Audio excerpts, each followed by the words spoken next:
Hello everyone. Today is a special session where we'll discuss the amendments for CA Intermediate Auditing, and this is specifically for May 2022 examination. अब देखो बेटा, why these amendment lectures are very important for you and how are we going to divide these amendment lectures, थोड़ा आराम से सुनो, समझने का try करो। सबसे पहले ICAI ने अपने लिए रिवाइज्ड ICAI मॉड्यूल 22 के लिए, दैट इज मे 22 ऑनवर्ड्स के लिए, एप्लीकेबिलिटी के लिए इंक्लूड किया। नाउ उस रिवाइज मटेरियल में क्या क्या नया है मैंने एक्सट्रैक्ट करके एक अमेंडमेंट शीट बनाया है। That PDF I will share with all of you, don't worry, ठीक है। वो पीडीएफ के अंदर चैप्टर बाय चैप्टर पूरे अमेंडमेंट्स दिए हैं। एक काम करो, come here, look along with me. मैं आपको आईसीआई की वेबसाइट पर ले जाके पूरा एक ओवरव्यू देता हूं। Students, BOS knowledge portal, in this intermediate auditing and assurance study material, when we go to May 22 examination, देखो लेटेस्ट वाला कहां दिखेगा आपको, May 22 एग्जामिनेशन दिखेगा। When I click on that, सबसे पहले इनिशियल पेजेस दिखेंगे आपको। In initial pages it gives you an overview and मतलब पूरे चैप्टर्स का ओवरव्यू वगैरह मिलेगा। साथ साथ में एक प्रॉपर डेडिकेटेड स्पेस में वो बताएगा कि इस एडिशन में क्या मेजर अपडेशंस है। Can you see significant updations in 21 edition over 2020 edition. मतलब जो दिसंबर 21 एग्जाम्स तक एप्लीकेबल वाला एडिशन था, उसका अगला नया एडिशन दैट इज May 22 का एडिशन आया। इसके अंदर उन्होंने चैप्टर बाय चैप्टर क्या क्या नया इंक्लूड किया, क्या एक्सक्लूड किया, उसका एक प्रॉपर रफ डिटेल यहां मिलेगा आपको। कैन यू सी चैप्टर 1 के अंदर काफी चीजें इंक्लूड की है। Can you C sub sections और sections wherein major updations have been done. Chapter 1 के अंदर आपको एक सबसे इंटरेस्टिंग चीज मिलेगा, difference between auditing and investigation. Honestly कुछ ऐसे चेंजेस हैं जो अपने बच्चों को मेरे को अलग से पढ़ाने का जरूरत नहीं है, क्योंकि मैंने ड्यूरिंग द लेक्चर उनके बारे में पढ़ा ही दिया था। क्योंकि ऑडिट और इन्वेस्टिगेशन का डिफरेंस ना ओल्ड सिलेबस में एक जमाने से था। Do you get my point? और बच्चों को आइडिया होना चाहिए। बट अभी क्या है, थोड़ा एग्जाम के सबसे पढ़ाई करने का है कि एग्जैक्टली मटेरियल में क्या इंक्लूड किया। अगर उसमें क्वेश्चन आया तो मुझे आंसर क्या देना होगा, that should be our point of discussion. So ऐसे चैप्टर 1 के अंदर काफी अच्छे चेंजेस हैं। Do you get my point? तो आज का जो हमारा पूरा फोकस रहेगा वो चैप्टर नंबर 1 के ऊपर रहने वाला है, जहां पर बहुत मेजर चेंजेस हैं देखने के लिए एटलीस्ट, क्योंकि देयर आर एटलीस्ट 1 2 3 4 4 या 5 ऐसे एरियाज है जहां पर there are 4 topics approximately, actually 5 topics, but इनके हिसाब से 4 टॉपिक्स जहां पर चेंजेस हैं जिनको हमको डिटेल में डिस्कस करने हैं। After this similarly chapter number 2 के अंदर छोटा मोटा चेंजेस है, चैप्टर नंबर 3 के अंदर भी छोटा मोटा चेंजेस है, 2 एंड 3 के अंदर चेंजेस है छोटे मोटे, जो हम कलेक्टिवली डिस्कस कर लेंगे एक साथ के अंदर। फिर सबसे लास्ट में चैप्टर नंबर 9 और 10 में थोड़े बहुत चेंजेस रहेंगे। Audit of items of financial statement के अंदर एक छोटा सा चेंज है, when you issue shares at discount, वहां पर कंपनीज एक्ट में अमेंडमेंट आया है, वो हमारे लिए चैप्टर नंबर 9 में एप्लीकेबल हो जाएगा। एंड सिमिलरली कंपनीज एक्ट के ही कुछ अमेंडमेंट्स चैप्टर नंबर 10 को भी इंपैक्ट करते हैं, that is our company audit chapter. वहां पर सेक्शन 143 के अंदर कुछ अमेंडमेंट है जो हम पढ़ेंगे डिटेल के अंदर। तो ऐसा छोटा मोटा चीजें हैं जिसके लिए एक सेपरेट लेक्चर रहेगा। तो देखो क्या करेंगे, चैप्टर 1 के लिए एक separate lecture, this we will discuss chapter number 1 all amendments, then there will be a separate lecture for chapter number 2 and 3, and then we'll have a separate lecture for chapter number 9 and 10 जहां पर major changes दिए हैं। once that is done, अपना May 22 के लिए module में जो changes आया है, आरटीबी का जो अमेंडमेंट है, सब कवर हो जाएगा। और हम क्यों डिटेल में डिस्कस कर रहे हैं, बिकॉज मैं आपको एक बात बोलता हूं, आईसीआई का ये बहुत कॉमन प्रैक्टिस है, जो भी मटेरियल में नया इंक्लूड किया है वो आने वाले नेक्स्ट 2 अटेम्प्ट्स के लिए बहुत इंपॉर्टेंट बन जाता है। इसीलिए हम जो भी नया चीजें इंक्लूड किया है उसको आराम से डिटेल में डिस्कस करेंगे। और बार बार मैं आपको बताते भी जाऊंगा कि मैंने आपको ड्यूरिंग द लेक्चर ऐसा रेगुलर लेक्चर में ऐसा बोला ही था कि ऐसा होना चाहिए, और वो आपको रिफ्लेक्ट होते हुए दिखेगा आइडियली। वो मुझे थोड़ा परेशान करने में मजा आएगा तो मैं बोलते रहूंगा, बट हमारा मेन फोकस कंटेंट के ऊपर रहेगा, डोंट वरी अबाउट इट। तो अब आते हैं इंटर ऑडिट May 22 अमेंडमेंट्स का एक पीडीएफ है जो आप सबके साथ शेयर कर दिया जाएगा। इसको अपने सामने रखना चाहिए और फिर हमारे साथ डिस्कशन करना चाहिए। Let's start with chapter number 1 में क्या क्या चेंजेस है। So the first topic in chapter number 1 is difference between auditing and investigation. Let me give you an overview first, फिर मॉड्यूल क्या बोलता है वो आराम से डिस्कस करेंगे। देखो, याद है आपको ऑडिट का basic definition, and when I say audit here I am talking about financial statement audit. याद है क्या? It is an independent examination of financial information. Objective क्या था?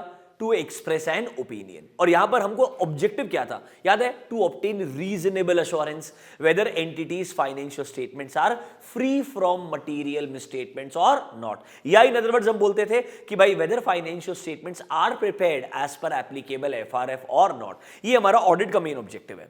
यहां पर इंपॉर्टेंट वर्ड क्या है, रीजनेबल अश्योरेंस। क्या वर्ड है, रीजनेबल अश्योरेंस। अब जब इन्वेस्टिगेशन होता है, मेरा बात सुनो, तो इन्वेस्टिगेशन कोई ना कोई एक स्पेसिफिक पर्पस के लिए होता है। देखो, या तो सस्पेक्टेड फ्रॉड्स रहेंगे, उसके रिगार्डिंग इन्वेस्टिगेशन होगा, या विसल ब्लो हुआ होगा जहां बोला होगा विद डिटेल कि इस तरीके का नेचर का फ्रॉड हुआ है, अब उसके अगेंस्ट इन्वेस्टिगेशन किया जा रहा होगा। एंड इन्वेस्टिगेशन हमेशा नेगेटिव नहीं होता है। आपको सीए फाइनल में इन्वेस्टिगेशन एक चैप्टर बन के आएगा पूरा का पूरा। Even in a positive form there can be investigation. Rather investigation word बहुत क्लोजली कनेक्टेड है with a word that is called as due diligence. अगर मुझे एक रनिंग बिजनेस अक्वायर करने का है, तो रनिंग बिजनेस मुझे किस प्राइस पे अक्वायर करना चाहिए, कब अक्वायर करना चाहिए, किस फॉर्म में अक्वायर करना चाहिए, इसके रिगार्डिंग भी अगर मैं एक कंसल्टेंट को हायर करता हूं और वो मेरे बिहाफ पे इन्वेस्टिगेशन कर रहा है या ड्यू डिलिजेंस कर रहा है, वो भी एक तरीके का एक एग्जांपल है इन्वेस्टिगेशन और ड्यू डिलिजेंस का। देखो, दोनों में डिफरेंस होता है। हाँ, उन्होंने एक चैप्टर बनाया due diligence, investigation and forensic audit करके, ये सीए फाइनल में पढ़ाया जाएगा। यहां पर एक बात समझिए, इन्वेस्टिगेशन के लिए कोई ना कोई एक स्पेसिफिक ऑब्जेक्टिव रहेगा। For your example, maybe there is a suspected fraud, या आपको लगता है फ्रॉड आपको आइडेंटिफाई हो चुका है, उसके रिगार्डिंग डिटेल में इन्वेस्टिगेशन करना है। तो sir, can I say in case of audit we need reasonable assurance, but in case of investigation we have a dedicated objective in our head and we are going to need absolute assurance। क्योंकि investigation में हमको outcome पता होना चाहिए, exactly क्या हुआ है वो बहुत इंपॉर्टेंट है। दूसरा चीज, जब हम ऑडिट करने के लिए जाते हैं, do we keep this mindset कि कंपनी में कुछ तो गलत रहेगा, मैं कुछ गलत ढूंढने के लिए जा रहा हूं। याद रखो, auditor is a watch dog, not a blood hound. But in case of investigation आपका शायद ये प्री कंसीव नोशन हो सकता है। अगर आपको हायर ही किया है let's say as a fraud investigator, do you get my point, तो आपके दिमाग में प्री कंसीव नोशन रहेगा दैट कंपनी में there are extreme chances that there can be fraudulent situations, मुझे उसको आइडेंटिफाई करने का है। ऐसा प्री कंसीव नोशन कि कंपनी में कुछ गलत होगा, मैं कुछ गलती ढूंढने के लिए जा रहा हूं, ऐसा ऑडिट में नहीं होता है, रादर इन्वेस्टिगेशन में ऐसा होता है। एक और चीज, कभी कभी बहुत सारे लोग ऐसा बोलते हैं that while doing the audit, अगर आपको कभी कभी while doing the audit कुछ suspicious situations मिलती है जिसको आप रिपोर्ट करते हो, शायद this may lead to start of an investigation। मतलब the findings of audit may lead to an investigation, it is a definite fact। हाँ, ऑडिटर को कुछ during the course of audit मिला होगा जो उन्होंने रिपोर्ट में दिया होगा, कम्युनिकेशन किया होगा टीसीडब्ल्यूजी मैनेजमेंट को, एंड उसकी वजह से इन्वेस्टिगेशन शुरू हुआ है। तो हाँ, ऑडिटिंग का findings may lead to investigation, this is also possible. तो ये बेसिक डिफरेंसेस हैं। अब थोड़ा बीकॉम लेवल के डिफरेंसेस, जैसे हमारे पास में ऑडिट रिपोर्ट का डेडिकेटेड फॉर्मेट रहता है। अब इन्वेस्टिगेशन का तो नेचर अलग अलग हो सकता है, ऐसा कोई स्टैंडर्ड एप्लीकेबल नहीं हो उसके हिसाब से फॉर्मेट रहेगा, वो पॉसिबल नहीं है। ऑडिट में हमको लगता है परसुएसिव एविडेंसेस, इन्वेस्टिगेशन में लगेगा आपको कंक्लूसिव और conclusive evidences. Don't you think ये कुछ बीकॉम लेवल के डिफरेंसेस है, वो उन्होंने लिखे नहीं है मॉड्यूल के अंदर, मैं आपको रेफरेंस के लिए बता रहा हूं। Do you understand this? अच्छा, टू बिकम एन ऑडिटर, याद है एक क्वालिफिकेशन है as per law, you should be a chartered accountant holding a certificate of practice. So either an individual or a firm is eligible to become a statutory auditor of a company. Investigation के case में ऐसा कोई dedicated या specific qualification नहीं है, ये scenario to scenario vary करेगा, investigation किस purpose के लिए किया जा रहा है। तो ऐसे ना डिफरेंस में आपको 10 लिस्ट करके दे सकता हूँ, समझ रहे हो मेरा बात। पर हमको अभी मॉड्यूल में क्या लिख करके दिया है, क्योंकि आंसर में तुमको इतना ही लिखने का है। हाँ, if it's a 5 mark question इतना लिखोगे, साथ में कुछ 2-3 एडिशनल पॉइंट्स को आप ऐड कर सकते हो, कोई दिक्कत वाला बात नहीं है। Can we read what is given in the module now? चलो आ जाओ। Sir, we have to clearly understand that audit is different from investigation. Okay, so what is investigation? It is a critical examination of the accounts for a special purpose. मतलब कोई ना कोई एक specific purpose रहेगा जिसकी वजह से investigation engagement शुरू होने वाला है। ऑडिट में हमारा पर्पस क्लियर है, फाइनेंशियल स्टेटमेंट्स को एग्जामिन करना है और उन पर हमारा ओपिनियन एक्सप्रेस करना है, वहां क्लियर पर्पस है। देखो, फॉर एग्जांपल इन्वेस्टिगेशन के लिए फ्रॉड इज सस्पेक्टेड या it is specifically called upon to check the accounts कि कोई फ्रॉड एग्जिस्ट करता है या नहीं है। कैन आई से it will require character of investigation, मतलब आपका माइंडसेट एज ए इन्वेस्टिगेटर होना चाहिए। क्या बेसिक डेफिनेशन क्लियर है? फिर जरा नीचे आओ। सर, ऑडिट का ऑब्जेक्टिव क्या है? ये तो हमारा ऑडिट का डेफिनेशन है, पढ़ के देखो। It is isn't it the definition and objective of the audit? to obtain reasonable assurance whether financial statement as a whole are free from material misstatement whether due to fraud and error, ताकि auditor opinion express कर पाएगा। यही हमने ऐसे 200 में पढ़ा है, याद है क्या? Objective of an auditor, yes or no? तो सर कहना ही से यहां पे इन्वेस्टिगेशन का मीनिंग डिफाइन किया और यहां पर ऑडिट का मीनिंग डिफाइन किया। अब पॉइंट नंबर सी में उन्होंने डिफरेंस दिया। देखो sir, audit is never started with a pre conceived notion about the state of affairs, कि मतलब कुछ गलत होगा कंपनी के अंदर या कुछ गलत किसी ने किया होगा वो मुझे ढूंढना होगा, ये प्री कंसीव्ड नोशन के साथ ऑडिट शुरू नहीं होता है। जबकि इन्वेस्टिगेशन कोई ना कोई प्री कंसीव्ड नोशन के साथ ही शुरू होता है, चाहे वो गलती ढूंढने के पर्सपेक्टिव से होगा। देखो डोंट यू थिंक उन्होंने थोड़ा थोड़ा इन्वेस्टिगेशन लिखते लिखते फॉरेंसिक ऑडिट लिख दिया है। आज की तारीख में fraud investigation comes under a separate category all together, that is called as forensic auditing. CA final में आपको तीनों पढ़ाएंगे, एक ही चैप्टर है जहां पर इन्वेस्टिगेशन भी आता है, ड्यू डिलिजेंस भी आता है एंड फॉरेंसिक ऑडिट भी आता है। तीनों को आजकल अलग अलग कैटेगरी के एंगेजमेंट्स बोलते हैं। पहले ओरिजिनली सब कुछ इन्वेस्टिगेशन में आता था। किस में आता था? इन्वेस्टिगेशन में आता था। देखो नीचे, sir the auditor seeks to report, कि नॉर्मली उसके हिसाब से in the normal course of checking financial statements में क्या गलती है क्या गलती नहीं है, कोई प्री कंसीव्ड नोशन लेकर के ऑडिटर शुरू नहीं करने वाला है ऑडिट। फिर देखो, however it is quite possible that sometimes investigation results from the prima facie findings of the auditor। बोला ना, शायद ऑडिटर की फाइंडिंग्स के बेसिस के ऊपर इन्वेस्टिगेशन का शुरुआत हो सकता है। तो sometimes people may say that audit का findings may lead to an investigation। Do you understand these 4 points? बिल्कुल बेसिक सा डिफरेंस है। पहले 2 पॉइंट में तो डेफिनेशन ही दी है, इन्वेस्टिगेशन क्या है, ऑडिट क्या है। फिर थर्ड पॉइंट में बोलेगा कि भाई कोई प्री कंसीव नोशन लेके ऑडिट शुरू नहीं होता है कि हमको कोई एलिजिडली रॉन्ग डूइंग ढूंढना है, बट इन्वेस्टिगेशन में ऐसा प्री कंसीव नोशन रह सकता है। एंड सबसे इंपॉर्टेंट चीज, sometimes the findings of audit may lead to investigation in case of a company. Basic difference clear है क्या? गिविंग यू 1 more minute, आराम से पढ़ लो अच्छे से, फिर हम आगे बढ़ेंगे। देखो ये सब नए कॉन्सेप्ट है तो मुझे लगता है एग्जाम के सबसे ज्यादा इंपॉर्टेंट है, इसलिए डिटेल में डिस्कस करना चाहिए। Read this once again.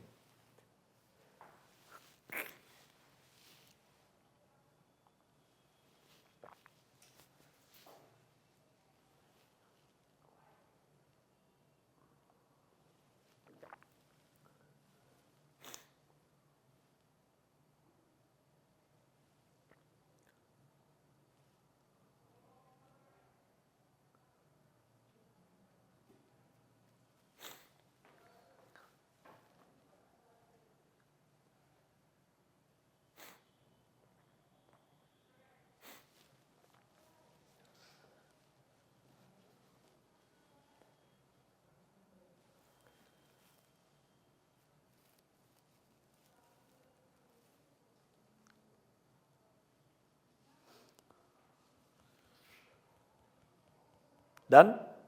Can we go next? चलो आगे नेक्स्ट कॉन्सेप्ट पे जाते हैं। अब अगर आपको याद है, जब हमने ऐसे 200 में डिस्कशन शुरू किया था, याद है overall objectives of an independent auditor, यहां पर एक कॉन्सेप्ट था एथिकल रिक्वायरमेंट्स का, जहां पर देखो मैंने बोला था कि आईसीएआई ने कोड ऑफ एथिक्स दिया है for chartered accountants in India. उसके हिसाब से कुछ फंडामेंटल प्रिंसिपल्स हैं, याद है क्या? Integrity, objectivity, professional competence and due care, confidentiality and professional behaviour. Do you remember these 5 points? अभी तक आपके बुक्स में सिर्फ फंडामेंटल प्रिंसिपल ये 5 है, उनके नाम दिए हुए थे। अब एक्चुअली आपको बता रहा हूं, रियल लाइफ में जो आईसीएआई का कोड ऑफ एथिक्स है, that has undergone some changes, and वहां पर इन 5 को और प्रोमिनेंटली डिस्क्राइब किया डिटेल में। हालांकि उतना डिटेल में आपके मॉडल में इंक्लूड नहीं किया है, but definitely at least integrity represents what, ये एक्सप्लेन किया है। कॉन्फिडेंशियलिटी का मतलब क्या है वो एक्सप्लेन किया। हालांकि मैंने आपको ये 5 चीजें पहले भी एक्सप्लेन की थी, do you get my point? पर तब एक्सपेक्टेशन ये नहीं था कि आपको लिखना पड़ेगा। अभी सुनो मेरा बात, एग्जाम में एक अच्छा 5 मार्क क्वेश्चन आ सकता है, that sir fundamental principles as per ethical requirements given by ICAI का कोड ऑफ एथिक्स, उसमें क्या क्या चीजें आती है उनको एक्सप्लेन करो डिटेल के अंदर। मतलब क्वेश्चन सेम ही रहेगा, but this time the expectation in the answer will include integrity के आगे आप एक लाइन लिखो, ऑब्जेक्टिविटी के आगे आप एक लाइन लिखो। इसीलिए हमको इन 5 फंडामेंटल प्रिंसिपल्स को डिटेल में डिस्कस करना है। This is our amendment number 2 in chapter number 1। मैं आपको प्योरली अच्छे से हर चैप्टर में हर एक एक अमेंडमेंट को क्लासिफाई करके पढ़ाऊंगा, ताकि आप पूरा उस पर्सपेक्टिव से सोचें। पहले बताया मैंने आपको ये कॉन्सेप्ट कहां से आ रहा है, ऐसे 200 से आ रहा है। देखो बेटा कैसे रहता है, मैं आपको एक ओवरव्यू देता हूं पहले, ताकि आपको और समझ में आ जाए। There is something called as International Federation of Accountants, IFAC, इसके मेंबर्स हैं बहुत सारे countries. So India is also a member of this International Federation of Accountants. Do you get my point? But India में कौन सा organization represent करता है that we are a member of IFAC is ICAI.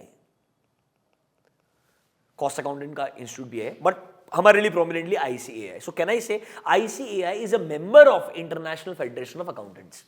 अभी जो international Federation of Accountants है, इनके अंदर बहुत सारे बोर्ड्स आते हैं. क्या आते हैं? बहुत सारे बोर्ड्स.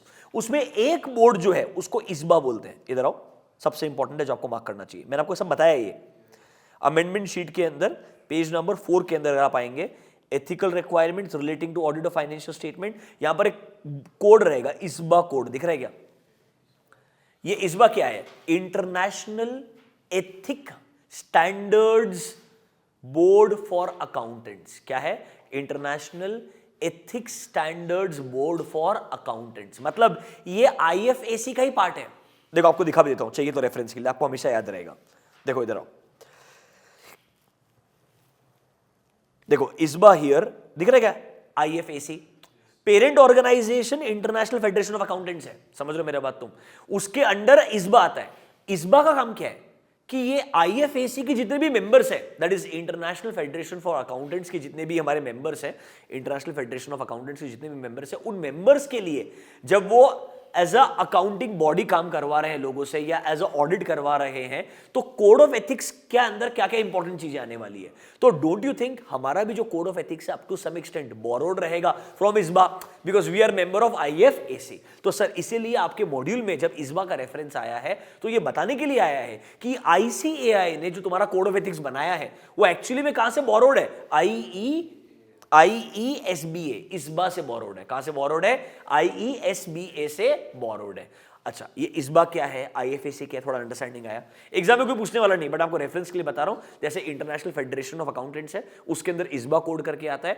ICAI IFAC का मेंबर है, तो ISBA के अंदर भी जो चेंजेस आएंगे वो उनको इनकलकेट करने पड़ेंगे. मतलब इंडिया में जो चार्टर्ड अकाउंटेंट को पढ़ा रहे हैं, वैसे ही US में जब CPA को पढ़ाएंगे तब भी कोड ऑफ एथिक्स में फंडामेंटल प्रिंसिपल यही रहने वाले हैं. Do you get my point? The fundamental principle will not change. Integrity India के ऑडिटर के लिए इंपॉर्टेंट है तो सीधा US के ऑडिटर के लिए भी इक्वली इंपॉर्टेंट रहेगा. ऐसा कोई डिफरेंस नहीं होने वाला है. क्या फंडामेंटल प्रिंसिपल समझ में आया? अब एक एक करके डिस्कस करें. चलो आ जाओ हमारे अमेंडमेंट शीट के अंदर. हमारे अमेंडमेंट शीट में क्या बोलता है देखो. Sir the auditor shall comply with relevant ethical requirement. हाँ भाई, ये बात कहां से आई? ये आया है ऐसे 200 से. हमारे लिए अगर स्टैंडर्ड्स के पॉइंट ऑफ व्यू से देखना है तो 200 में एथिकल रिक्वायरमेंट एक हेडिंग था जो क्लियरली बोलता है ICAI के द्वारा दिया गया कोड ऑफ एथिक्स जो है उसमें जो फंडामेंटल प्रिंसिपल्स दिए हैं वो आपने कंप्लाई करने चाहिए. ये आपका ड्यूटी बनता है एज अ चार्टर्ड अकाउंटेंट. अच्छा, इसमें क्या क्या फंडामेंटल प्रिंसिपल है? देखो सर, ISBA का जो कोड है वो फॉलो करता है फॉलोइंग फंडामेंटल प्रिंसिपल्स को, which includes number A integrity, objectivity, professional competence and due care, confidentiality and the last one is professional behaviour. पांचों के पांचों सेम पॉइंट आ गए क्या? बस इस बार डिटेल में डिस्कस करना है इन पांचों का इंडिविजुअली मतलब क्या होता है. Let's start with the first one, integrity. ये मैंने आपको पहले भी बताया. सर इंटीग्रिटी क्या रिप्रेजेंट करता है कि as a auditor when you are a member of ICAI, आप जो भी सर्विस प्रोवाइड कर रहे हो, एंड टॉकिंग अबाउट एसेस के अंदर आप ऑडिट परफॉर्म कर रहे हो, you should be honest, you should be straightforward. मतलब here it is nothing but एक तरीके का क्वालिटी है ये ऑडिटर का, दैट सर उसने इंटीग्रिटी हमेशा दिमाग में रखना चाहिए. दैट मींस उसने ऑनेस्ट और स्ट्रेट फॉरवर्ड होना चाहिए, मतलब कंप्लीटली अनबायस्ड होकर काम करना चाहिए. Don't you think that? देखो नंबर 1 क्या बोलता है, it requires auditor to be, important words को मार्क करना, straightforward and honest in all his or her professional and business relationship. मतलब it implies आपको fair dealing and truthfulness के साथ में काम करना चाहिए. Can I say it's more like qualities of an auditor? Honestly बता रहा हूं, यहां पर आगे जब ऑब्जेक्टिविटी भी पढ़ोगे तो आपको मतलब सेम ही लगेगा, बट उन्होंने अलग अलग तरीके से इसलिए लिखा है ताकि थोड़ा सा ज्यादा कंटेंट आपको मिलेगा, बेटर अंडरस्टैंडिंग आएगा. It's more of the qualities what you need to keep in mind. जब उन्होंने डिजाइन किया ना, ये नहीं सोचा बच्चे को 5 मार्क के अंदर क्या लिखने का है, उन्होंने सोचा एक प्रोफेशनल अकाउंटेंट ने क्या फॉलो करना चाहिए. उनका ऑब्जेक्टिव अलग था, तुम्हारा ऑब्जेक्टिव अलग है. प्रॉब्लम ये है, समझ रहे हो मेरा बात? जाने दीजिए. You have to be honest, you have to be straightforward, you have to be truthful. ये सब बेसिक वर्ड्स के मीनिंग है when you are saying the word integrity. क्या आपको बेसिक पॉइंट समझ में आया क्या? आगे वाला पार्ट पढ़ेंगे, बट जरा काम करते हैं, नीचे आते पहले ऑब्जेक्टिविटी भी पढ़ते हैं, फिर दोनों कनेक्ट करके पढ़ेंगे। देखो ऑब्जेक्टिविटी में क्या बोलता है sir, before I read this listen to me. Objectivity भी एक क्वालिटी है। ऑब्जेक्टिविटी का मतलब है व्हेन आई से a person is being objective, that means जब भी कोई सर्कमस्टेंसेस आएंगे, जब भी कोई सिचुएशन आएगा, वहां वो इंसान एकदम फेयर तरीके से एक्ट करेगा। कैसे एक्ट करेगा? फेयर तरीके से, मतलब वो अपने प्रोफेशनल एक्सपीरियंस को यूज करते हुए completely uninfluence, completely unbias, extremely professional, अपने एक्सपीरियंस को यूज करते हुए फेयर रहेगा अपने डिसीजंस के अंदर। मतलब वो अपने प्रोफेशनल डिसीजंस अनफेयर तरीके से नहीं लेगा। That's called being objective. ये बेटा वो ऑब्जेक्टिव नहीं है कि आप क्या अचीव करना चाहते हो, ये ऑब्जेक्टिविटी है। क्या है? Objectivity. That is a quality which a person should have. देखो क्या बोलता है, the principle of objectivity requires an auditor not to compromise his professional judgment because of biasness। मतलब completely unbiased होके एक्ट करना है, completely conflict of interest को हटा करके, कोई भी conflict of interest की वजह से उसके अंदर influenced move एक्ट करने का तरीका नहीं होना चाहिए। फिर देखो undue influence of others के अंडर काम नहीं करना चाहिए। मतलब bottom line is it trying to say to be objective means to fair to all required circumstances, जहां पर आप कंप्लीटली अनबायस्ड और ऑनेस्ट होकर एक्ट कर रहे हो। अब आप आर्ग्यू कर सकते हो सर ये इंटीग्रिटी और ऑब्जेक्टिविटी में डिफरेंस क्या है? क्वालिटीज है यार। आपको डिफरेंशिएट करने के बजाय ये समझना चाहिए कि इंसान के पास दोनों होना चाहिए। Do you get my point? So rather than finding the technical differences here, because it will not make sense. Design बनाने वाले ने भी, ड्राफ्टिंग करने वाले ने डिफरेंस के लिए नहीं बनाया, उसने बनाया कि भाई हर पर्सपेक्टिव समझ में आना चाहिए आपको, तो उस पर्सपेक्टिव से समझने का ट्राई करो। क्या आपको इंटीग्रिटी एंड ऑब्जेक्टिविटी थोड़ा समझ में आया? अब एक काम करो, इंटीग्रिटी का बचाव पार्ट पढ़ो। ऊपर आओ sir. It effectively means that he shall not be associated with reports, returns, communication or other information which he believes contains a materially false or misleading statement। मतलब क्या वो indirectly ऐसा बोल रहा है? जब आप इंटीग्रिटी का बात कर रहे हो, मतलब जो भी आप रिपोर्ट पे साइन कर रहे हो या जिन फाइनेंशियल स्टेटमेंट्स के लिए आपका रिपोर्ट रिप्रेजेंट कर रहा है या आप कोई सर्टिफिकेशंस दे रहे हो, ध्यान रखना कुछ उसमें मिसलीडिंग है, आपको मालूम था फिर भी आपने उसके ऊपर साइन कर दिया, ये वो सिचुएशन है आपने साइन करने के पैसे लिए ना कि काम करने के। Do you get my point? अगर वो सिनेरियो है, that means you are not complying with the first fundamental principle, that is your integrity. Honestly integrity and objectivity को कलेक्टिवली समझा जा सकता है, they both are leading in the same direction, but आपको at least एक एक line लिखना बनता है। क्या इंटीग्रिटी में फर्स्ट लाइन आप लिख पाएंगे आराम से, और ऑब्जेक्टिविटी में फर्स्ट लाइन लिख पाएंगे? आराम से पढ़िए, मैं आपको बता रहा हूं ये एक्सपेक्टेशन रहेगा आईसीआई का कि आप ऐसा कैसा पिक करके लिखे। ऑनेस्टली इस क्वेश्चन में स्कोप ऑफ डेविएशन बिल्कुल भी नहीं है, तो थोड़ा सिंसियरली पढ़ो।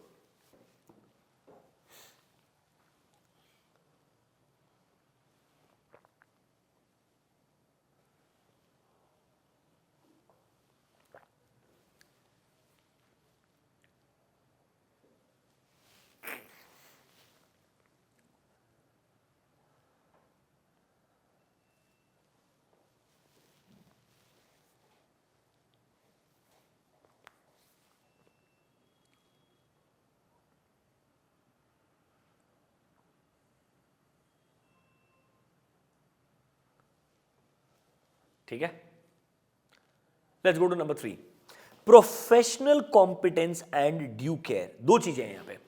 प्रोफेशनल कॉम्पिटेंस का मतलब क्या है? एज अ चार्टर्ड अकाउंटेंट, चाहे आप कोई भी प्रोफेशनल सर्विसेज प्रोवाइड कर रहे हो, ये एक्सपेक्टेशन है you have to keep yourself up to date with all the changes. अभी हम अमेंडमेंट्स क्यों पढ़ रहे हैं? आप एक सीए कोर्स के student ideally, you need to keep yourself up to date, right? So even post qualification, जब भी आप कोई भी प्रोफेशनल सर्विसेज प्रोवाइड कर रहे हो, आपसे एक सिंपल एक्सपेक्टेशन है उस प्रोफेशनल सर्विस को प्रोवाइड करने के लिए जो भी रिक्वायर्ड नॉलेज बेस आपके पास होना चाहिए, क्या वो रिक्वायर्ड स्किल्स आपके पास में है या नहीं। मतलब before you accept any engagement you should know, are you capable of accepting this engagement? क्या तुम्हारे पास रिक्वायर्ड एक्सपीरियंस है? क्या तुम्हारे पास प्रॉपर अपडेशंस है regarding this particular industry? For example audit of an NBFC, कोई अगर एनबीएफसी का ऑडिट करने का है, कोई आपका प्रीवियस एक्सपीरियंस नहीं है और आपने लेट्स से आरबीआई के जो गाइडलाइंस है या एनबीएफसी के जो नॉर्म्स है उससे आप रूबरू नहीं है, तो डोंट यू थिंक ये आपके लिए अनएथिकल होगा to accept such a engagement ideally? तो प्रोफेशनल कॉम्पिटेंस मतलब how do you ensure that you are up to date and you have the required skill set to perform a engagement जो आपने accept किया होगा, वो कहलाता है प्रोफेशनल कॉम्पिटेंस। पहले वो पढ़ो, फिर ड्यू केयर पे जाएंगे। देखो, it requires that auditor attains and maintains, maintain का मतलब है अप टू डेट रखना पड़ेगा,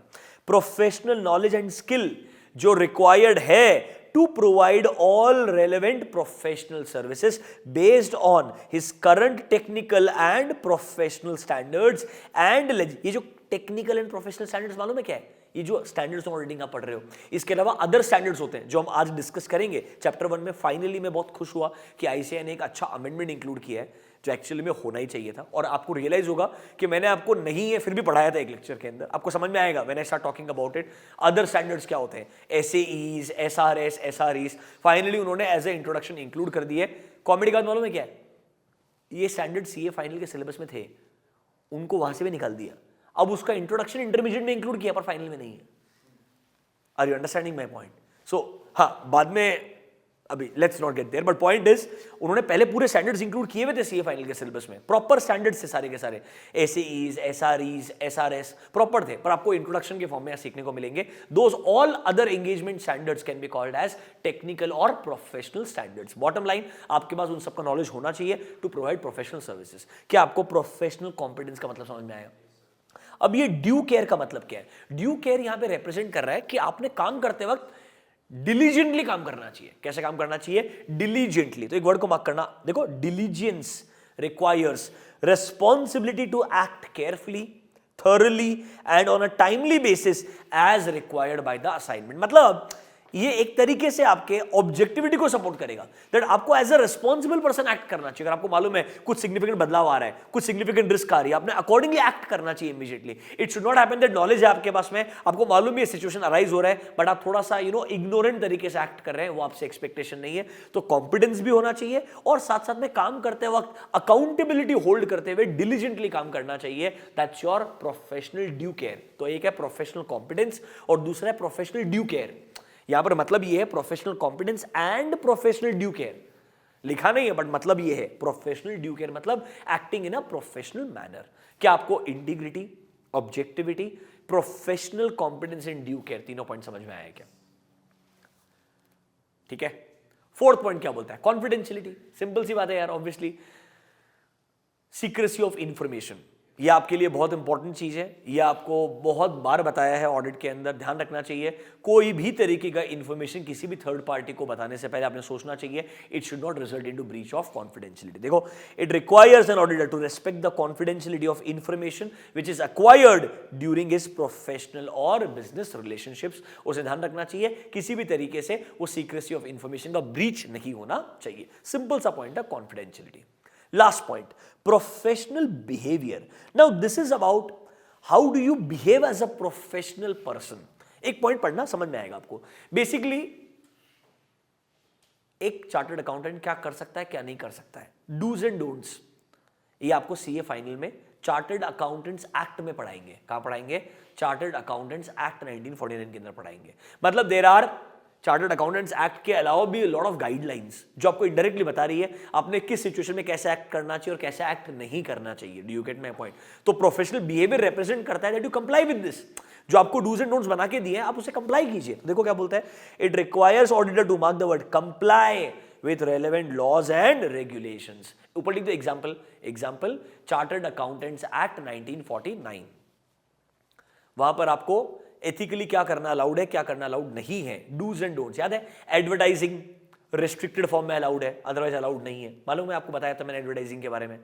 अब रैंडम जनरल एडवर्टाइजिंग नहीं कर सकते हैं, there are strict guidelines regarding advertising. आपको उसके लिमिट्स के अंदर रह करके एडवर्टाइजिंग करना चाहिए। एक सिंपल सा एग्जांपल है। तो आपका जो बिहेवियर है it should always be in compliance with applicable laws and regulation. कोई भी तरीके का आपका ऐसा काम नहीं होना चाहिए which looks like it will bring disrepute to the profession। मतलब any act of a chartered accountant, here we are talking because we are talking about essays, any act of a chartered accountant which brings disrepute, ये भी cover होता है chartered accountants act 1949 के अंदर। अभी के लिए हम क्या पढ़ रहे हैं? Fundamental principles. देखो वापस से, IFAC इंटरनेशनल फेडरेशन, ICAI उसका मेंबर है, IFAC के अंदर ही कोड है इस्बा में बताया है कोड ऑफ एथिक्स के अंदर फंडामेंटल प्रिंसिपल क्या है, जो हमने ऐसे कैसे बोरो कर लिया इंडिया के अंदर बाय ICAI। समझ लो मेरा बात? तो फंडामेंटल प्रिंसिपल्स क्या है? 5 है। इंटीग्रिटी, कीवर्ड्स क्या है उसके अंदर? इंटीग्रिटी में ऑनेस्ट, स्ट्रेट फॉरवर्ड रहना चाहिए, ट्रूथफुलनेस इंपॉर्टेंट है, यस और नो। दूसरा ऑब्जेक्टिविटी, दैट मींस आपने बिल्कुल बायसनेस को, कॉन्फ्लिक्ट ऑफ इंटरेस्ट को, अनड्यू इन्फ्लुएंस को, आपके रेस्पॉन्सिबिलिटीज को, आपके जजमेंट को इंपैक्ट नहीं होने देना चाहिए। तीसरा चीज क्या था, professional competence in due care, कि आपके पास प्रोफेशनल कॉम्पिटेंस है, that means you should achieve, पहले तो आपके पास वो लेवल होना चाहिए, उसको आपने मेंटेन भी करना चाहिए जो रिक्वायर्ड है to perform professional services, and आपने डिलीजेंटली काम करना चाहिए, रिस्पॉन्सिबल तरीके से एक्ट करना चाहिए in all your professional circumstances. Number 4, confidentiality, secrecy of information maintain करना चाहिए, कॉन्फिडेंशियलिटी को कभी भी ब्रीच नहीं करना चाहिए about all the information what you have obtained during the professional services. And the last point is professional behaviour, आपके लिए डूज एंड डोंट्स के guidelines and laws and regulations बनाए हैं, आपने उन्हें कंप्लाई करते हुए बिहेव करना चाहिए, दैट्स एन एक्सपेक्टेशन। क्या आपको फंडामेंटल प्रिंसिपल्स डिटेल में समझ में आ गया क्या? If there is a 5 mark question, can you answer it now? Giving you 1 minute, आराम से स्पेंड करके पढ़ लो। If you have doubts, ask me, otherwise we will proceed. This was your amendment number 2 in chapter number 1.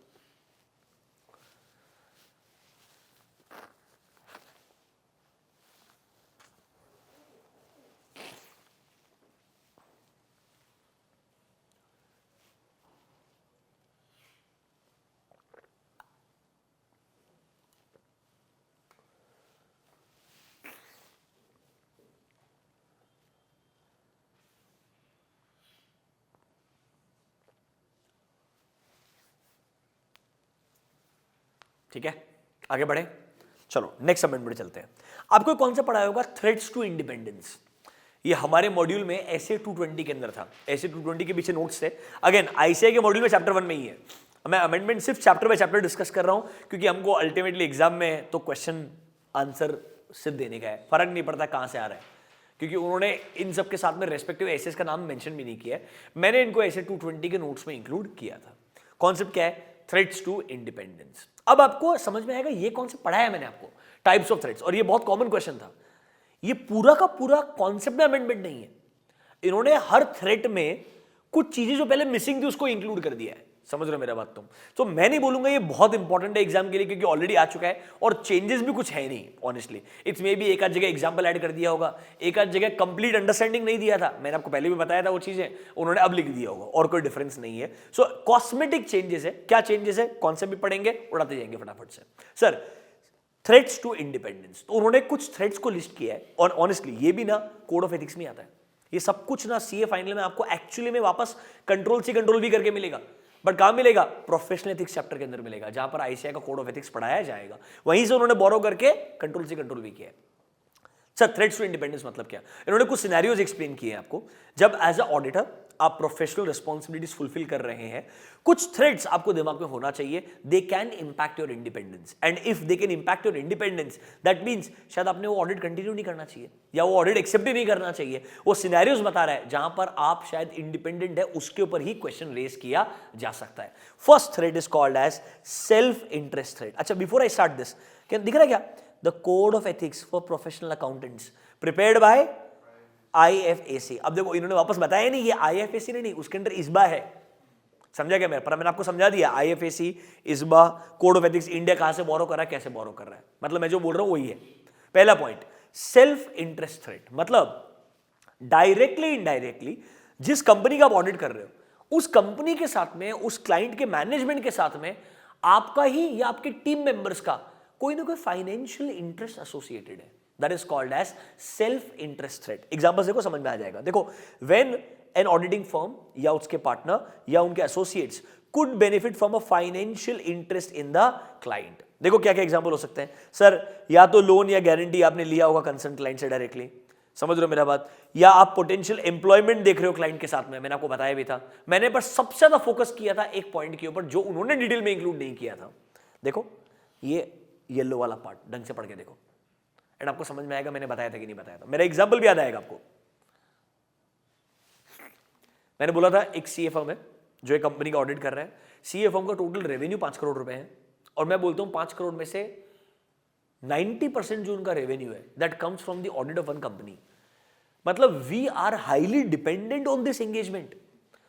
मैं बोल रहा हूं आप कितने भी अनबाइज तरीके से एक्ट कर ले, कहीं ना कहीं साइकोलॉजिकली ये चीज आपके इंडिपेंडेंस को इंपैक्ट करेगी, बिकॉज आपके लिए डे टू डे रन करना ही डिपेंडेंट है इस एंगेजमेंट के ऊपर। आप इस क्लाइंट को खोना नहीं चाहेंगे कभी भी। तो देखो क्या बोल रहा है, in case an audit firm unduly relies on the fees from a client, it may result into self-interest threat. He may not work objectively because of the fear of losing the client. Mark कर लेना important.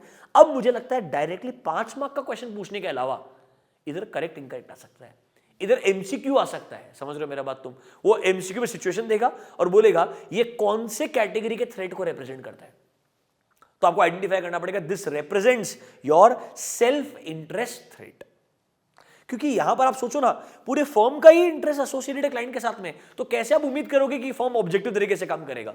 It's a definite red flag according to me. बाकी सारे example हमने पढ़ाए हुए already. ये important example था, ये भी मैंने ऑलरेडी पढ़ाया था और मैं आपको बताया भी था. ये इन्होंने इंक्लूड नहीं किया बुक के अंदर, पर 100% ये रेलेवेंट सिचुएशन है और रियल लाइफ में सबसे इंपॉर्टेंट यही कंसिडर किया जाता है. क्या आपको फर्स्ट पॉइंट समझ में आया? अच्छा, आप साथ में दूसरे एग्जाम्पल भी पढ़ सकते हो.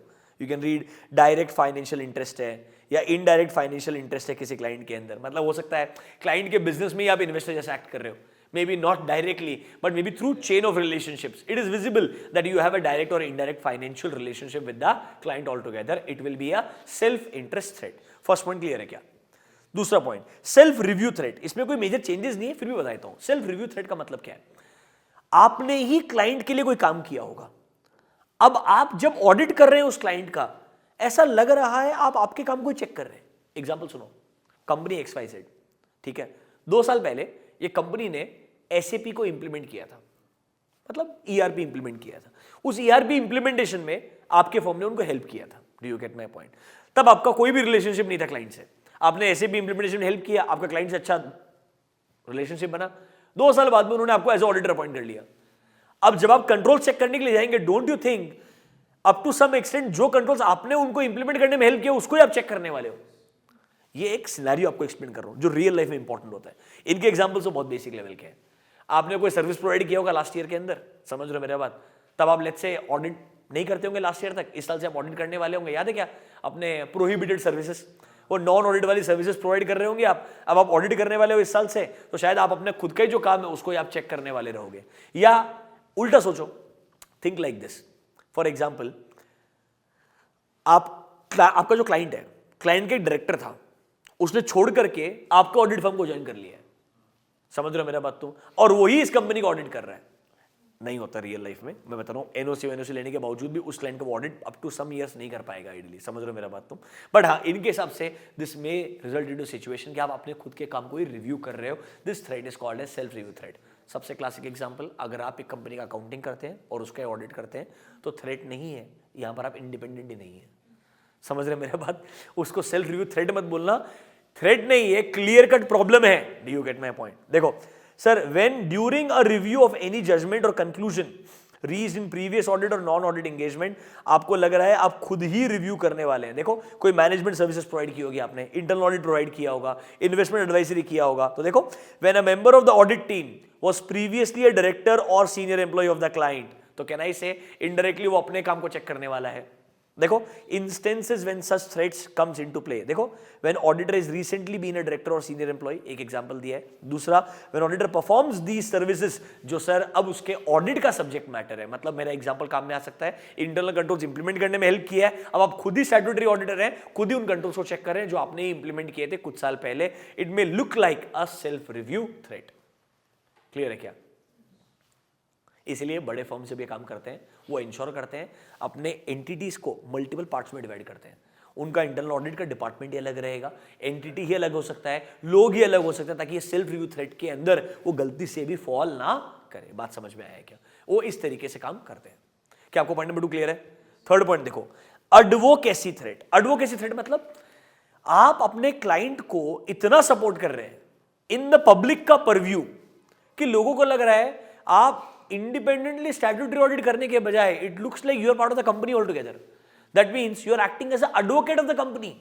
Advocacy here represents that you are supporting the company in the public image. मतलब फॉर एग्जाम्पल कंपनी के शेयर्स परचेस करने के लिए लोगों को बोल रहे हैं. Do you get my point? या किसी एक सिचुएशन में कॉन्फ्लिक्ट में you are taking company side. आपका काम ही नहीं साइड लेने का यार, that's not your job, but if you are doing it, it will come under advocacy threat. देखो sir, which occur when auditor promotes or is perceived to promote client के opinion को इतना ज्यादा जब लोगों को लगेगा कि शायद ऑडिटर ऑब्जेक्टिव तरीके से काम ही नहीं कर रहा है, मतलब उसके ऑब्जेक्टिविटी कॉम्प्रोमाइज है. It looks like he is not fair, he is not acting as a professional person. It looks like that company has already hired him as an employee. देखो, in such situation auditor can be perceived as backing and championing causes of the client, and it may lead to believe that auditor is not acting and working objectively. Remember, the auditor has not only to be independent but also appear to be enacting so. हाँ, बोल सकता आदमी यार मैं तो independent हूं, मैंने कोई ऐसा काम नहीं किया, but sometimes your actions can be very very important. That how do you show yourself to the public at large is also equally important.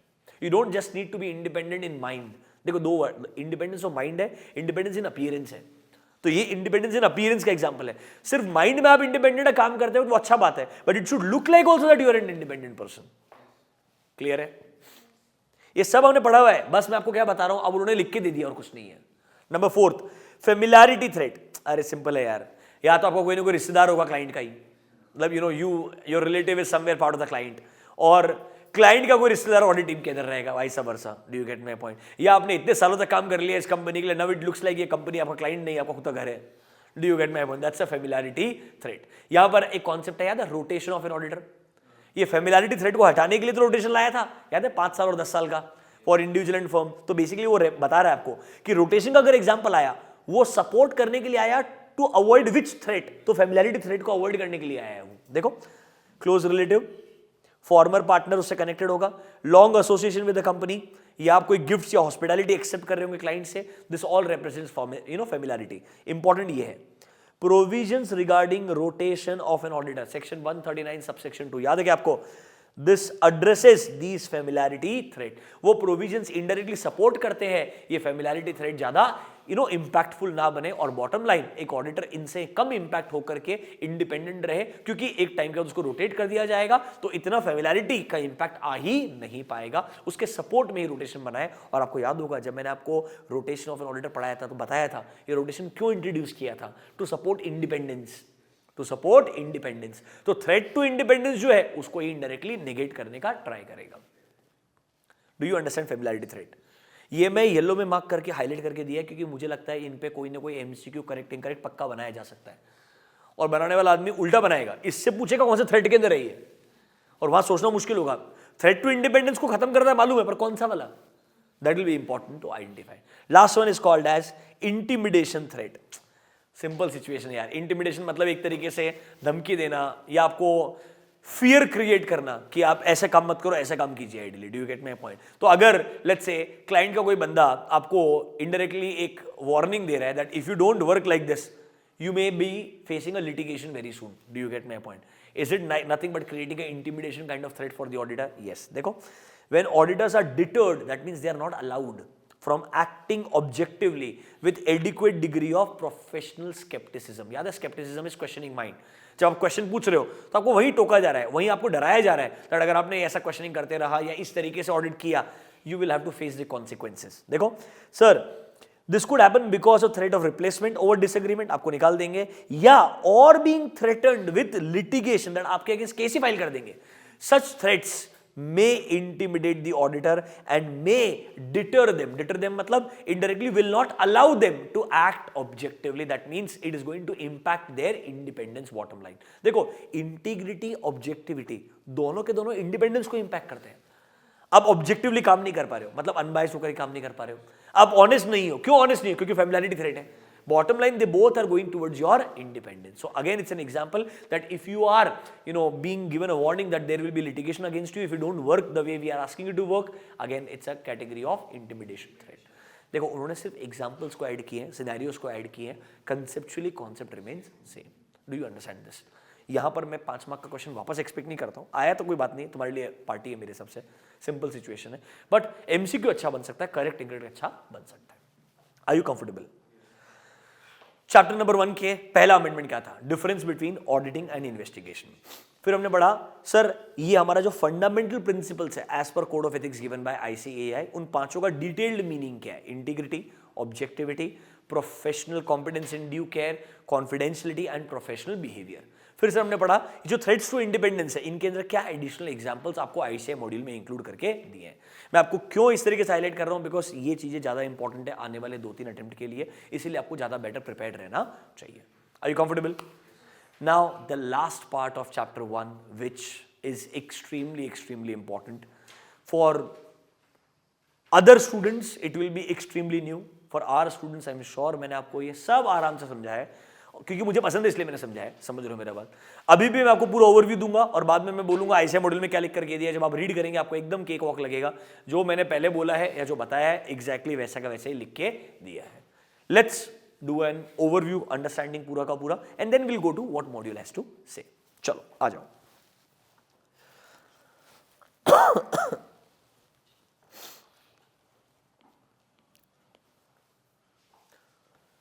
डरना मत, बहुत लिमिटेड कंटेंट आपको एग्जाम में लिखने का जरूरत पड़ेगा। मेरे को लगता है यहां पर 4 मार्क का क्वेश्चन भी आ सकता है और 100% इंटरमीडिएट में क्वेश्चन आएगा आने वाले 2-3 अटेम्प्ट के अंदर अंदर। मतलब मेरे हिसाब से लॉजिकली उन्होंने कॉन्सेप्ट अगर इंक्लूड किया है, इस पे क्वेश्चन ना पूछे वो पाप होगा मेरे हिसाब से, अकॉर्डिंग टू मी। पूछना ही चाहिए 100%, there is no question about it and I am sure जो क्वेश्चन बनाने वाले लोग हैं वो भी वेट कर रहे होंगे कि इन चीजों पे हम फाइनल में भी क्वेश्चन नहीं पूछ पा रहे हैं, हमें वो भी एक्सक्लूड कर दिया है, तो हमें कभी ना कभी तो मौका मिलना चाहिए according to me. So it's a grey area, that's why we have a grey pad here to discuss. That was a stupid joke, let's talk. सबसे पहले there is a concept called as engagement standards. अब ये engagement standards के अंदर क्या क्या standards आते हैं, हमको लगता है सबसे इंपॉर्टेंट है जो हम बहुत ज्यादा पढ़े थे डिटेल में, वो थे स्टैंडर्ड्स ऑन ऑडिटिंग, एसेज हो गए, समझ रहे हो मेरा बात। इनके अलावा भी we have something called as SREs, that is standards on review engagement, standards on review engagement. फिर तीसरा चीज है standards on assurance engagements, SAEs। यहां पे इंपॉर्टेंट वर्ड क्या है, अश्योरेंस। फिर एक तीसरा है, sorry the fourth one is SRS, standards on related services.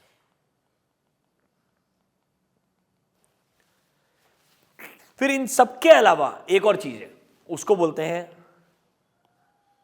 SQC, standard on quality control. मैंने आपको पहले भी बोला है SQC is quality control for all engagement standards, quality control for all engage, मतलब it talks about quality control when you are doing the audit, quality control when you are performing assurance engagement, quality control when you are performing review engagements और you are performing related services। इन सारे engagements में quality control के लिए जो standard बनाया है वो SQC बनाया है। इसलिए आपने याद होगा क्या, कितने साल तक ऑडिट डॉक्यूमेंटेशन मेंटेन करना चाहिए, कितने दिनों में कंपाइलेशन ऑफ ऑडिट फाइल कर देना चाहिए, SQC का रेफरेंस आता था, that is called as standard on quality control. And SQC is not just applicable for audit, it is applicable for all the engagement standards.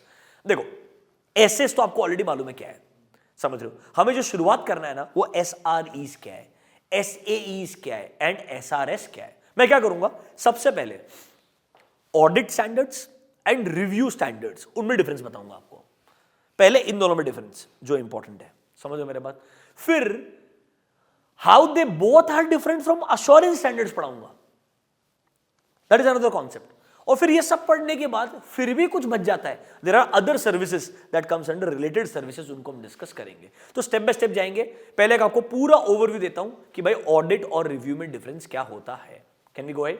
चलो आ जाओ, ढंग से समझना ट्राई करना, समझ में आएगा, बहुत सिंपल है यार, ऑनेस्टली लॉजिकल है। If you try to understand you will understand, don't worry. Let's start with sir, सबसे पहले standards on audit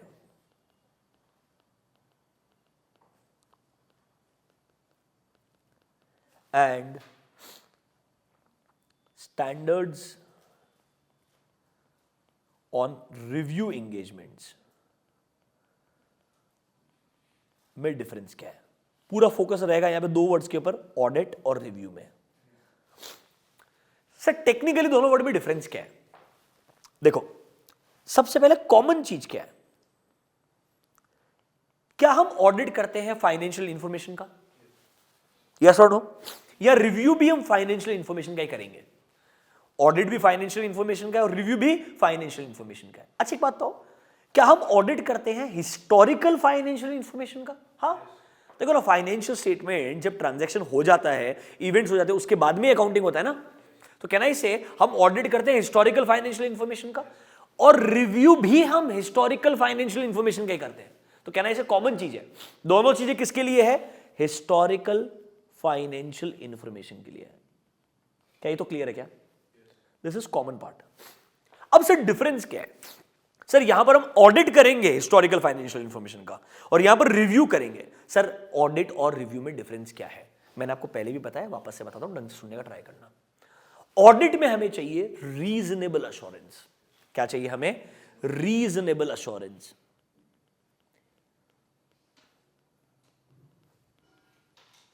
and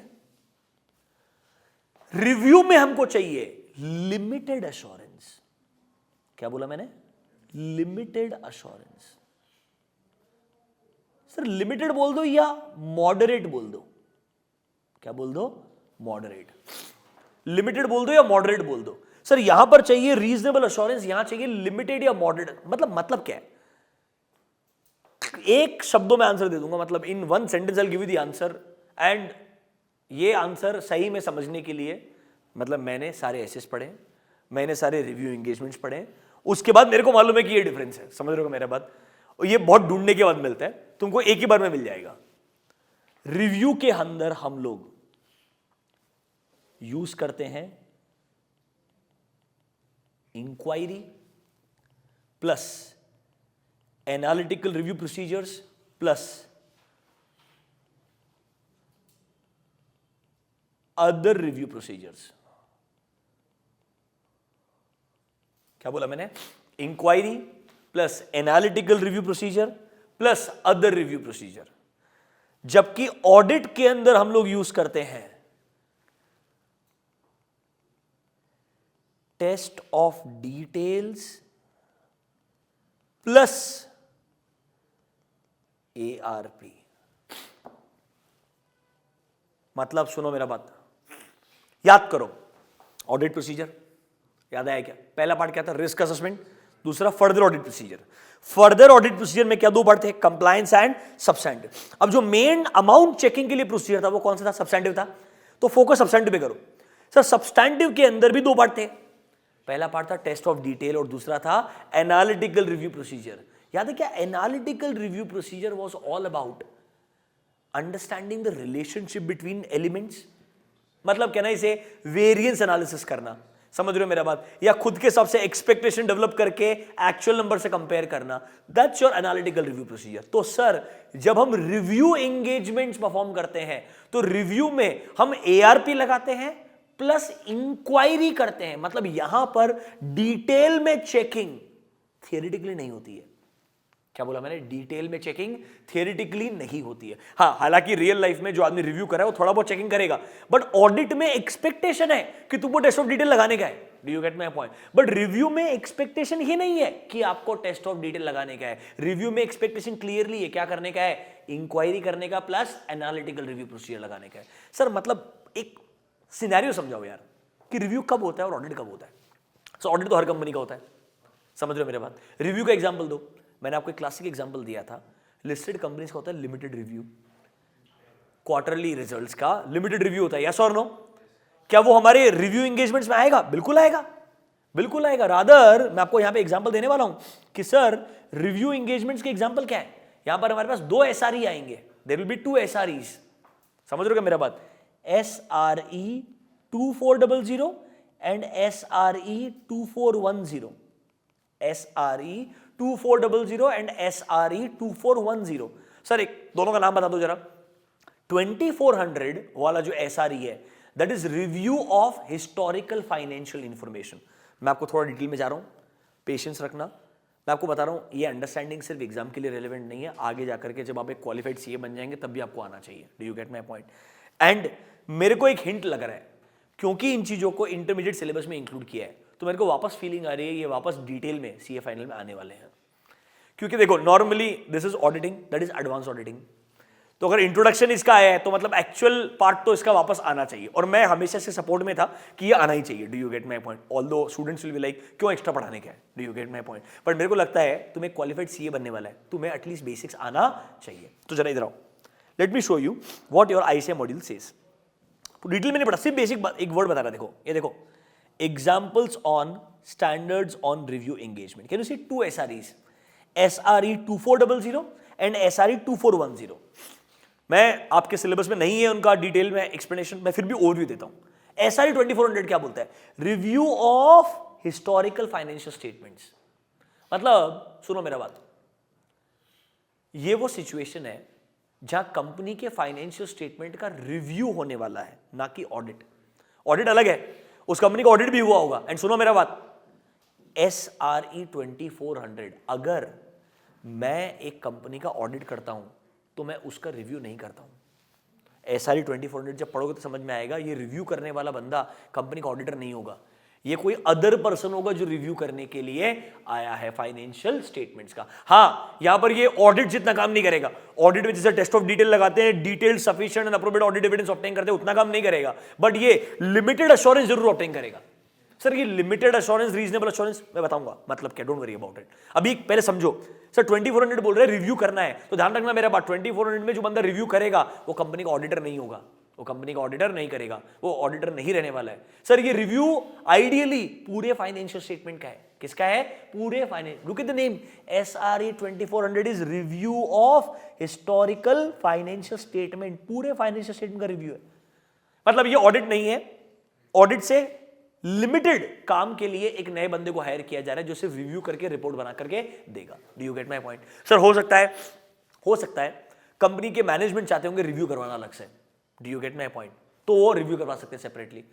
now this can be part of N investigation also, कि पहले रिव्यू कराएंगे, इसका कुछ फाइंडिंग मिलेगा, फिर इन्वेस्टिगेशन कराएंगे, फॉरेंसिक ऑडिटिंग कराएंगे। Do you get my point? Company का पेरेंट कंपनी हो सकता है जो उनकी सब्सिडियरी कंपनी का रिव्यू करवाना चाहता होगा ऑडिट के अलावा separately from a third person. Possible है ना यार? तो वो SRE 2400 में आ जाएगा। Sir what is this SRE 2410? बहुत क्लासिक चीज है, बहुत कम लोगों को मालूम है। अगर मैं एक लिस्टेड कंपनी का ऑडिटर है, नॉर्मली ये जो लिस्टेड कंपनी का स्टैट्यूटरी ऑडिटर रहेगा, जो पूरे साल के एंड में ऑडिट रिपोर्ट बना के देगा, डोंट यू थिंक क्वार्टरली जो उनके रिजल्ट्स है उनको रिव्यू भी इसी बंदे ने करना चाहिए? मतलब जो कंपनी का, एक लिस्टेड कंपनी का स्टैट्यूटरी ऑडिटर है, अगर वो साल के एंड में पूरा फाइनेंशियल स्टेटमेंट में रिपोर्ट देगा, तो जो क्वार्टरली रिजल्ट्स है उसका भी लिमिटेड रिव्यू इसने करना चाहिए। That comes under SRE 2410। देखो, review of interim financial information. Now this can be your quarterly. Interim मतलब anything which is middle of the year. अरे interim मतलब anything in the middle of the year. हो सकता है 6 month ending हो सकता है quarter ending हो, yes or no?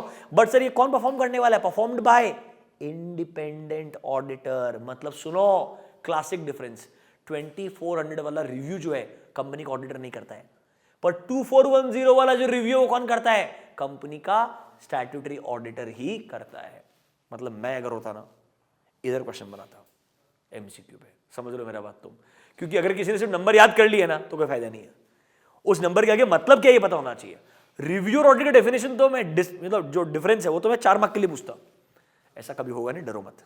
Do you get my point? मैं पेपर बनाने का अथॉरिटी होल्ड नहीं करता है, समझ लो मेरा बात। और जो बनाते हैं वो आपके बारे में सोचते हैं, so don't think like this. अभी के लिए SRE 2400 is a review of historical financial statement. Sir अगर इंटरिम फाइनेंशियल इंफॉर्मेशन मतलब 3 month ending, 6 month ending, 9 month ending जो नंबर्स है उनका अगर रिव्यू करना है for a limited assurance, sir company का स्टैट्यूटरी ऑडिटर कर सकता है। अगर वो कर रहा है तो मतलब उसके एंगेजमेंट लेटर में लिखा हुआ रहेगा हम ऑडिट कर रहे हैं, अलॉन्ग विद दैट हम रिव्यू भी करने वाले हैं in the guidance as per SRE 2410। बात समझ में आया क्या? पक्का? रिव्यू क्या है, ऑडिट क्या, समझ में आया? सर मतलब ऐसा लग रहा है पूरा वापस स्टार्टिंग से देखो, फ्लो पढ़ो पूरा मेरे साथ में। सर ऑडिट में हिस्टोरिकल फाइनेंशियल इंफॉर्मेशन है, सर रिव्यू में भी हिस्टोरिकल फाइनेंशियल इंफॉर्मेशन है। ऑडिट में चाहिए रीजनेबल अश्योरेंस। सर आपने ये बताया नहीं यार, ये रीजनेबल अश्योरेंस और लिमिटेड अश्योरेंस में डिफरेंस क्या है? सुनना जरा, मैं कुछ बोलता हूं, आपको दोनों सेंटेंसेस में डिफरेंस नजर आता है क्या? सोच के बताना। हम ऑडिट में ओपिनियन पैराग्राफ कैसे लिखते हैं? In our opinion and to the best of our information and explanation given to us, financial statements gives a true and fair view, या बोलते हैं financial statements are prepared as per applicable FRF। बोलते कि नहीं बोलते ऐसा? मतलब हमारे हिसाब से financial statements are prepared as per applicable FRF, या they give a true and fair view that is in conformity with applicable FRF। जो होना चाहिए था वैसा है हमारे ओपिनियन में। अगर मैं अब उल्टा बोलता हूं, हमने जो रिव्यू किया है उसके हिसाब से we did not come across any instance which represents that financial statements are not prepared as per applicable FRF. देखो वापस से, लिमिटेड अश्योरेंस में या मॉडरेट अश्योरेंस में मैं क्या बोल रहा हूं, we did not come across any instance which indicates that financial statements are not prepared as per, मतलब हमें इंक्वायरी करते वक्त, हमें एआरपी करते वक्त ऐसा कोई सिचुएशन नहीं मिला है जिससे हमें लगे कि फाइनेंशियल स्टेटमेंट्स को वैसा नहीं बनाया गया है जैसा एज पर एप्लीकेबल एफआरएफ बनाना चाहिए. डोंट यू थिंक यहां पर मुझे कम कंफर्ट मिलेगा? थिंक एज ए यूजर, पहले सेंटेंस में बोल रहा हूं in my opinion financial statements are prepared as per applicable FRF, तो तुमको लगेगा इसके हिसाब से है ऐसा. यहां बोल रहा है मेरे को ऐसा कुछ नहीं मिला जिससे मुझे डाउट हो कि financial statements are not prepared, मतलब यहां मैं रीजनेबली अश्योर्ड नहीं हूं, यहां मेरा अश्योरेंस कंपैरेटिवली लिमिटेड है. इसको लोग पता क्या बोलते हैं? नेगेटिव अश्योरेंस बोलते हैं, क्योंकि यहां पे लैंग्वेज नेगेटिव है. देखो लैंग्वेज क्या है, we did not come across any such instance which indicates that financial statements are not prepared as per applicable FRF. This is more like a negative tone, that's why it is called as negative assurance और limited assurance और moderate assurance. Review में ऐसा language आता है क्योंकि यहां पर हम लिमिटेड काम करके ओवरव्यू लेकर के बता रहे हैं कि हमें कुछ मेजर प्रॉब्लम्स तो नजर नहीं आए. ऑडिट में ऐसा नहीं बोल सकते, ऑडिट में हमने काम करना चाहिए अच्छे से डिटेल में और हमारे हिसाब से सब चीजें ठीक है, अप्रोप्रिएट है या नहीं है, ऐसा हमको बोलना पड़ेगा. दोनों पर्सपेक्टिव समझ में आया क्या?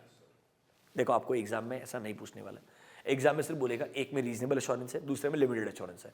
डिफाइन करने के लिए भी नहीं पूछेगा. समझ रहे हो मेरा बात? तो तुमको चाहिए तो मैं दिखा देता हूं. चलो इधर आओ.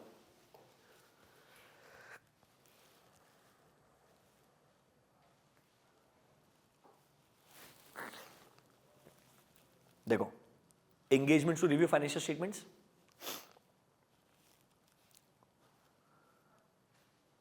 देखो objective of the review engagement, the objective is to enable the practitioner to state that on the basis of procedures which do not provide, एक बार मैं लेके आ जाता हूं अपने उधर ही ताकि मार्क करके बता दूंगा आपको. Create new note, let's go to M22 amendments, SRE 2400 import. आ जाओ यहां पे भी. देखो ऑब्जेक्टिव क्या बोलते हैं, to enable the practitioner to state, उसको स्टेट करने का है दैट जो मैंने प्रोसीजर लगाए थे which do not provide me all the evidence, obviously जितना ऑडिट में चाहिए, समझ लो मेरा बात, but anything has come to the practitioner attention that will cause the ये प्रैक्टिशनर मतलब the person who will perform the review. Here the person is who will perform the review to believe that financial statements are not prepared. मतलब कौन सा assurance है ये? अभी तक हम क्या बोल रहे थे? In our opinion the financial statements are prepared as per applicable FRF. यहां बोल रहे हमें ऐसा कुछ नहीं मिला जिसकी वजह से मैं ये हाईलाइट करूं that they are not prepared. It's like I'm saying something but not with extreme confidence. Here I'm saying something with extreme confidence that they are prepared as per applicable FRF. और पढ़ाता हूं, देखो नीचे आओ.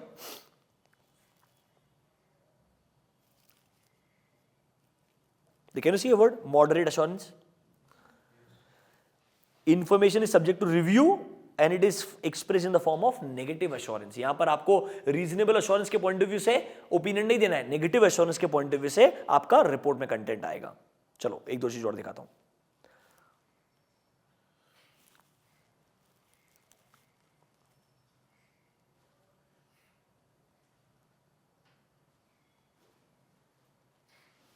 देखो report में clearly बोलना पड़ेगा that the review contains a clear written expression of negative assurance. दिख रहा है क्या? क्लियरली बोलना पड़ेगा दैट ये लिमिटेड अश्योरेंस मिला हमको, और लैंग्वेज भी ऐसा होना चाहिए that we did not come across any such instance. एक एग्जांपल भी रहेगा, दिखा दूंगा आपको. देखो title, addressee, opening paragraph, scope paragraph. देखो the report should state that nothing has come to practitioners attention based on review that will cause the practitioner to believe that financial statements do not give a true and fair view. मतलब ऐसा language आएगा आपके opinion content में. समझा क्या मेरा बात? जबकि हम ओपिनियन में नॉर्मली क्या बोलते हैं? In our opinion to the best of our information and explanation given to us. The financial statements gives a true and fair view and are prepared in conformity with blah blah blah blah blah. यहां लग रहा है कि negative content है? थोड़ा समझ में आया क्या? समझा तो ठीक है, बट ये लिमिटेड एश्योरेंस कहलाता है या नेगेटिव एश्योरेंस कहलाता है। क्लियर है? चलो तुमको एक चीज और दिखा देता हूं मैं, थोड़ा ज्यादा ही हो रहा है वैसे, फाइनल को पढ़ाने के लिए काम में आता है। देखो, for the purpose of expressing negative assurance practitioner should obtain sufficient and appropriate audit evidences primarily through inquiry and, लिखा क्या टेस्ट ऑफ डिटेल? नहीं, क्लियरली बोला इंक्वायरी एंड एनालिटिक। एक्चुअली में अदर रिव्यू प्रोसीजर्स भी आते हैं, क्योंकि सिचुएशन टू सिचुएशन आपको अदर प्रोसीजर भी लगाने पड़ेंगे जस्ट जनरल रिव्यू के लिए। Do you get my point? So other review is more like a scenario based, but primarily inquiry and analytical. जबकि ऑडिट में इंक्वायरी याद करो, सिर्फ इंक्वायरी करके तो कुछ होगा ही नहीं। इंक्वायरी के सपोर्ट में भी रिटर्न रिप्रेजेंटेशन लिखवा के लेते हैं, इधर भी रिटर्न रिप्रेजेंटेशन आता है, मैं मना नहीं कर रहा हूं, बट वहां पर टेस्ट ऑफ डिटेल पे बहुत ज्यादा फोकस किया गया है। क्लियर है क्या? चलो बहुत ज्यादा हो गया अभी, लेट्स कम बैक। चलो, आपको difference between audit and review clear है? तो सर हमारे पास एसएस और एसआरईज में डिफरेंस क्लियर हो गया है। अब एक काम करो, मॉड्यूल में क्या लिख के दिया है, क्या लिख करके कंटेंट है, फटाफट से पढ़ के उड़ाते हैं, फिर आगे बढ़ेंगे। पहले ये स्ट्रीमलाइन करते हैं, फिर हम विल गो टू एसएईज। चलो आ जाओ अमेंडमेंट्स वाले पार्ट के अंदर। सबसे पहले खुद ही पढ़ने का तुमको। देखो, it is understood that standards on auditing will apply in audit of historical financial information. SREs is review of historical finance. दोनों में हिस्टोरिकल फाइनेंशियल इंफॉर्मेशन कॉमन है, वहां पर ऑडिट है, यहां पे क्या है? रिव्यू है। सर रिव्यू में क्या आएगा? लिमिटेड एश्योरेंस आएगा, और ऑडिट में क्या आएगा? रीजनेबल एश्योरेंस आएगा। इंपॉर्टेंट वर्ड्स मार्क करते आना, ऑडिट में रीजनेबल एश्योरेंस, रिव्यू में लिमिटेड एश्योरेंस। क्लियर है? पक्का? सर हिस्टोरिकल फाइनेंशियल इंफॉर्मेशन क्या आपको ऑलरेडी मालूम है, जो इवेंट्स वगैरह हो चुके हैं उनको रिकॉर्ड करना is called as historical financial information. Clear है? अच्छा नीचे आओ अभी। सर स्टैंडर्ड ऑडिटिंग के थोड़े एग्जांपल दिए हैं, और कौन कौन से ऐसे 200 के है, 230 के, 315 के, 500 के, 700 के, ये आपको ऑलरेडी मालूम है। अरे एग्जांपल ऑफ ऐसे है यार। फिर देखो एसआरईज के एग्जांपल दिए हैं, पर डिफाइन नहीं किया है, मैंने आपको दोनों डिफाइन करके बताया है, SRE 2400 and SRE 2410। Yes or no? Clear है? इतना ही दिया, खत्म हो गया। डोंट यू थिंक हमने तो इससे बहुत ज्यादा पढ़ लिया है? तो आपको एसेज और एसआरई क्लियर है? Can we go next? चलो आगे बढ़ते हैं। नेक्स्ट कॉन्सेप्ट क्या है? Now there is something called as standards on assurance engagement.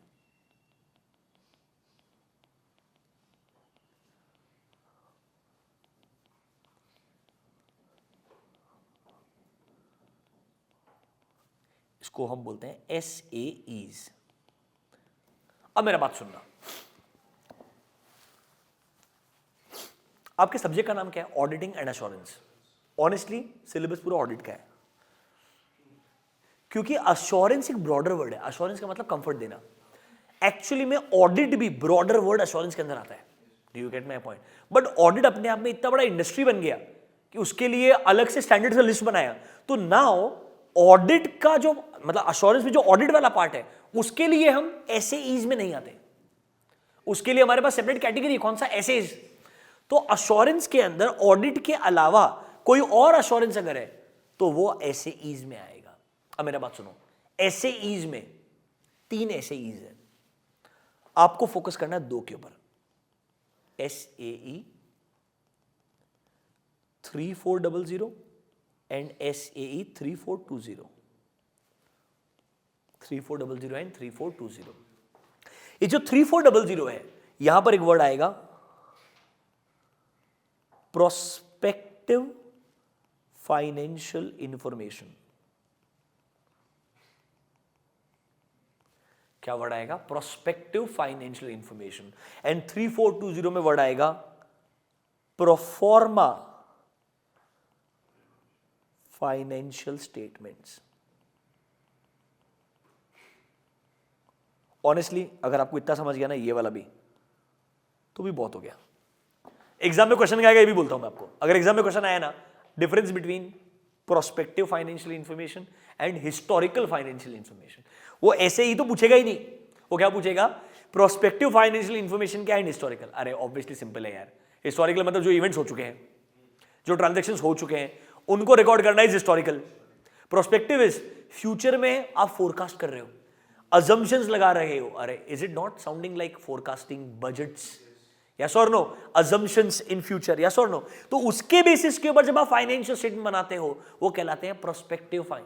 एक सिंपल चीज है ना, सुनो, कैपिटल बजटिंग पढ़ा है आपको, कोई capital investment related important decision है, उसके लिए आपको प्रोस्पेक्टिव फाइनेंशियल स्टेटमेंट बनाना पड़ेगा, सोचना पड़ेगा ना फ्यूचर कैश फ्लोस क्या रहेंगे, उसके हिसाब से आप डिसीजन मेकिंग करोगे कि ये कैपिटल इन्वेस्टमेंट सही है कि नहीं है। अब ये जो प्रोस्पेक्टिव फाइनेंशियल स्टेटमेंट्स आपने बनाया है, इसको अगर चेक करके अश्योरेंस देना है, प्रोस्पेक्टिव फाइनेंशियल इंफॉर्मेशन को प्रिपेयर किया है, इसको अगर चेक करके अश्योरेंस देना है, तो जो एंगेजमेंट कहलाएगा वो एसएई कहलाएगा। क्योंकि मेरे बात सुनो, ऑडिट में एक बात क्लियरली बोली थी, हम हिस्टोरिकल फाइनेंशियल इंफॉर्मेशन को ऑडिट करते हैं, हम कंपनी के फ्यूचर के बारे में कुछ बात नहीं करते हैं। याद आया क्या? इसीलिए ये सिचुएशन एसेज में कवर नहीं हो सकता है, इसीलिए अलग से स्टैंडर्ड बनाया। मतलब अगर कंपनी अपना प्रोस्पेक्टिव फाइनेंशियल स्टेटमेंट्स बना रहा है, समझ रहे हो मेरा बात, तो अगर आप इसको एग्जामिन कर रहे हो, चेक कर रहे हो, तो ये एसेज में कवर नहीं होगा। हाँ, ये कवर होगा एसएईज में, हालांकि एसएईज में भी ये भी एंगेजमेंट है, इसका भी एंगेजमेंट लेटर बनेगा, इसमें भी एग्जामिनेशन करना है, इसमें भी एविडेंस ऑब्टेन करना पड़ेगा, इसमें भी आपको रिपोर्ट बना के देना पड़ेगा। Do you get my point? So overall काम ऐसा साउंड करेगा ऑडिट जैसा ही है। Do you get my point? But important है, टेक्निकली वो एसेज में कवर होता है और टेक्निकली ये कहां कवर होता है? एसएईज में कवर होता है। बात समझ में आएगा? Standards on assurance engagement. तो सबसे पहले prospective information and historical information, ये डिफरेंस क्लियर कर लेते हैं। आज आपके मॉड्यूल में खत्म करते हैं। देखो, there is another set of standards which apply in assurance engagement. दिख रहा है क्या? देखो, an assurance engagement relating to examination of prospective financial information. So what is prospective financial information? It means it is based on assumptions about events that may occur in future, and उसके ऊपर company क्या possible action लेना है. It can be in the form of, mark the word, forecast or projection or combination of both.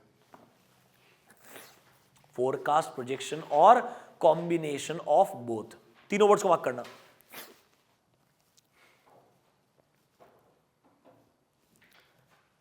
थोड़ा ज्यादा हो जाएगा, but चाहिए तो इसका भी डिफरेंस समझा देता हूं आपको मैं।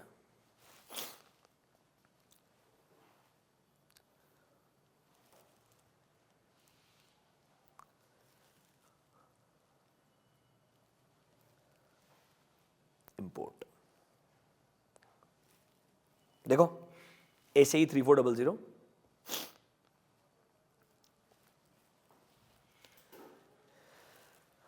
Can see prospective financial information. देख रहे हैं क्या? ऐसा लग रहा है कि डेफिनेशन यहीं से पिक किया उन्होंने। चेक करो अपने नोट्स के अंदर।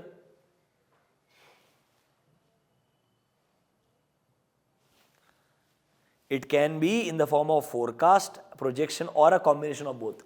इनको लगा इतना ही बताने के, इसके आगे बताया तो बहुत मुश्किल हो जाएगा, क्योंकि नीचे देखो फोरकास्ट का मतलब अलग है एंड प्रोजेक्शन का मतलब अलग है। समझा क्या मेरा बात? फोरकास्ट और प्रोजेक्शन में डिफरेंस क्या है? फोरकास्ट जो होता है ना, थोड़े रियलिस्टिक अजम्पशंस होते हैं, जो आपके प्रीवियस एक्सपीरियंस के बेसिस पे ऐसा होने ही वाला है, आपको मालूम है। Do you get my point? जहां chances of happening is extremely high, uncertainty बहुत कम होती है। देखो sir, it is prepared on the base of those assumptions जो फ्यूचर में होंगे और कंपनी क्या उस पे एक्शंस लेगा। मतलब एक्सपेक्टेशन है ये होने ही वाले हैं। These are best estimate assumptions, मतलब हमको मालूम है very high chances that these assumptions will actually take place. Do you get my point? That's your forecast. अब जब हमारे स्टार्टअप्स 5 ईयर प्लान बनाते हैं, डोंट यू थिंक वो बहुत बड़ा पिक्चर दिखाने का ट्राई करते हैं, उसमें बहुत सारी चीजें होगी या नहीं होगी कोई गारंटी नहीं होती है। तब आता है हमारा प्रोजेक्शन, क्योंकि वहां पे एक वर्ड है hypothetical assumption about future events and management actions which are not necessarily expected to take place when such entities are in startup phase. दिख रहा है क्या? And there can be major changes in the nature of operations. सिर्फ understanding के लिए, real life में कोई chance नहीं है, आज तक फाइनल में भी नहीं है। समझ रहे हो मेरे बात? तुम इंटरमीडिएट की तो उम्मीद ही नहीं है। बट मतलब टेक्निकली ये वर्ड्स कहां से पिक कर रहे हैं, आपको समझ में आ रहा है क्या? स्टैंडर्ड्स में डिफाइंड नहीं है कि प्रोजेक्शन क्या है, यहाँ पे हाइपोथेटिकल अजम्पशन क्या होता है, दोनों में डिफरेंस क्या है। बॉटम लाइन क्या बोल रहा है सुनो। कभी कभी आप क्या कर सकते हो, पहले फोरकास्टिंग करोगे। क्या करोगे? Forecasting, best estimation. अब वहां को बेस रख करके, मतलब अगले साल का फोरकास्टिंग किया, उसके बेसिस के ऊपर अगले 5 साल का हाइपोथेटिकल अजम्पशन का पिक्चर क्रिएट किया। यहां थे अगले साल ये तो होना ही है, यहां से हम 5 साल में कहां जाना चाहते हैं। Are you understanding my point? Bottom line क्या है, ये सब कुछ क्या है, प्रोस्पेक्टिव फाइनेंशियल इंफॉर्मेशन है। इसको जब आप चेक करोगे, इस पे अश्योरेंस दोगे, कंफर्ट दोगे, तो कौन सा स्टैंडर्ड एप्लीकेबल हो जाएगा, SAE 3400। बात खत्म। बात समझ में आया क्या, क्या कहलाएगा, SAE 3400। क्लियर है बेटा? चलो इधर आ जाओ।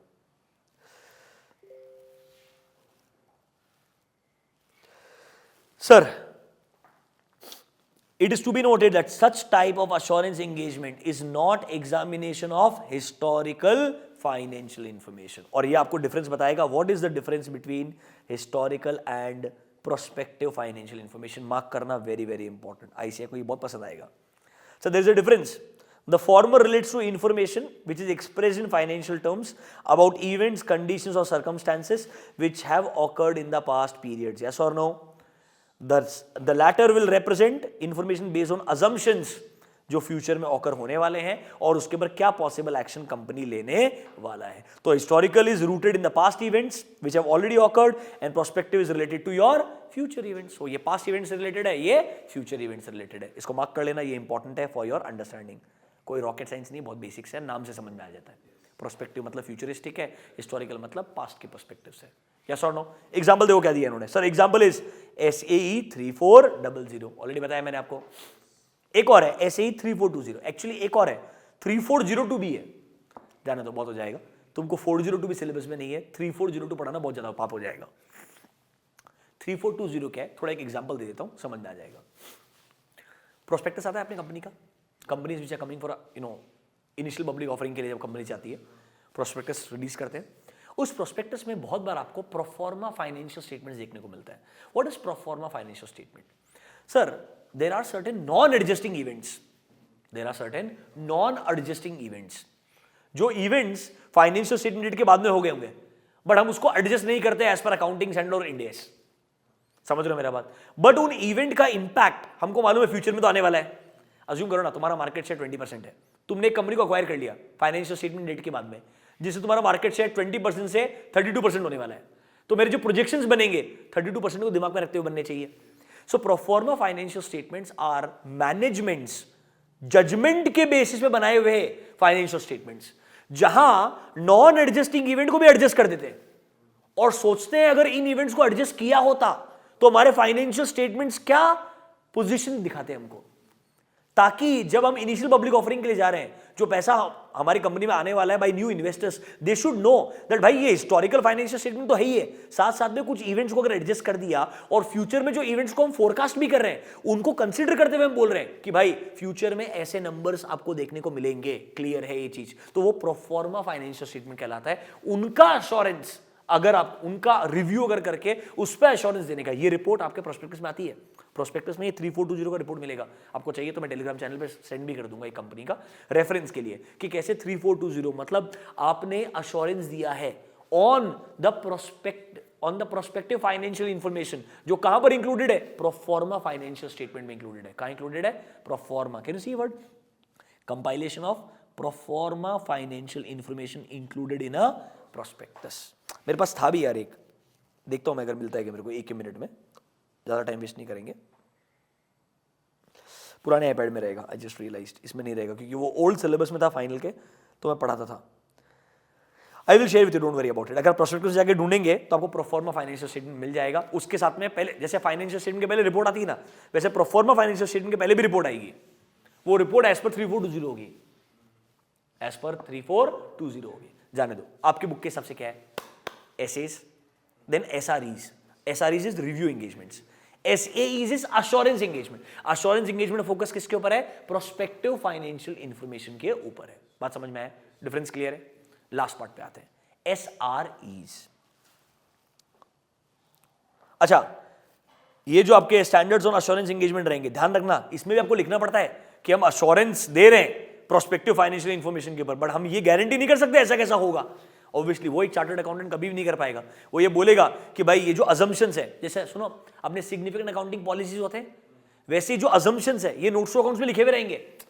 ये प्रोस्पेक्टिव फाइनेंशियल स्टेटमेंट तो फाइनेंशियल स्टेटमेंट ही है ना, इसका भी नोट्स टू अकाउंट्स बनेगा ना, वहां उनके अजम्पशंस वगैरह लिखे हुए रहेंगे, वो अजम्पशंस के बेसिस पे हमने रिव्यू किया है, उसके बेसिस पे हमने एग्जामिनेशन किया है एंड उसके बेसिस पे हम ये अश्योरेंस दे रहे हैं। ये सब कुछ आपके रिपोर्ट में लिखा हुआ रहता है, मेंशन किया हुआ रहता है। होपफुली आपको डिटेल में सीए फाइनल में पढ़ाएंगे। इंटर में क्या है, आपका इंटरेस्ट खत्म ना हो जाए इसलिए मैं यही रोक दूंगा इसको। Let's go to the last one, standards on related services.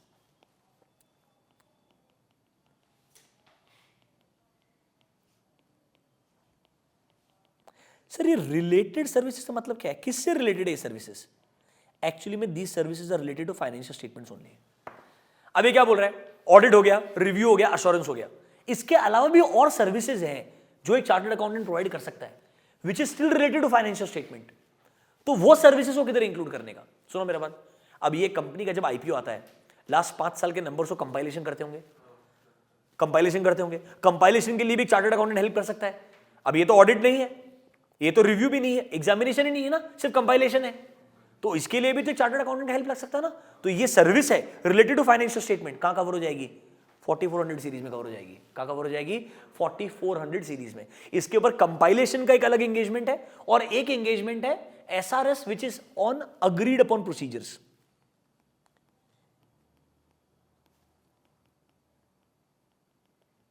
क्या लिखा है, अग्रीड अपॉन प्रोसीजर्स, मतलब क्लाइंट एंड चार्टर्ड अकाउंटेंट के बीच में जो भी अग्रीमेंट होगा कि आप ये सर्विस प्रोवाइड करेंगे, उसके हिसाब से हम सर्विस प्रोवाइड करेंगे। एग्जांपल सुनो, कंपनी ने बोला हमारा parent company, assume situation US based है, हमने as per Indian gap financial statement बनाए, हमको कंसोलिडेशन के लिए यूएस गैप के हिसाब से भी फाइनेंशियल स्टेटमेंट बनाने पड़ेंगे। आप हमें हेल्प करो टू प्रिपेयर फाइनेंशियल स्टेटमेंट, मैं ऑडिट नहीं बोल रहा हूं, to prepare some part of financial statement. तो मतलब लेट्स से मे बी एसेट्स वाला पार्ट है, उसके अंदर आप as per US gap comply करके हमको प्रॉपर डिस्क्लोजर या प्रॉपर प्रिपरेशन में हेल्प करो।